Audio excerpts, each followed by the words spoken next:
বিশ্বে বিদ্যুতের নতুন যুগ শুরু।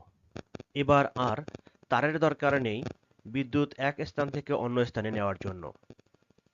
ডারপা এমন এক চমকপ্রদ রেকর্ড গড়েছে।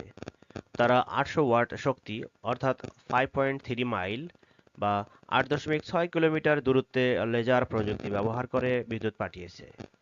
৩০ সেকেন্ডের এই পরীক্ষায় ১ মেগাজুল এর বেশি শক্তি পাঠানো হয়েছে, যা পূর্বের সব রেকর্ড ভেঙে দিয়েছে।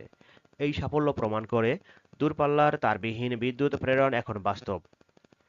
একটি শক্তিশালী লেজার এবং বিশেষ রিসিভার ব্যবহার করে শূন্যে ভেসে থাকা ড্রোন, জ্বালানিবিহীন সামরিক ঘাঁটি, এমনকি দুর্গম অঞ্চলেও বিদ্যুৎ পৌঁছানো সম্ভব হবে। ভাবুন তো, যদি আপনার ফোন বা গাড়ি তার ছাড়া দূর থেকে চার্জ হতে পারে বা দুর্যোগের সময় মুহূর্তে বিদ্যুৎ পাঠিয়ে দেওয়া যায়, যেখানে কোনো লাইনই নেই বিদ্যুতের, তাহলে কেমন হবে? এখন প্রশ্ন হচ্ছে, আপনার মতে যুদ্ধক্ষেত্রের বাইরে এই তারবিহীন বিদ্যুৎ প্রযুক্তি আমাদের দৈনন্দিন জীবনে কিভাবে বিপ্লব আনতে পারে? ধন্যবাদ সঙ্গে থাকার জন্য।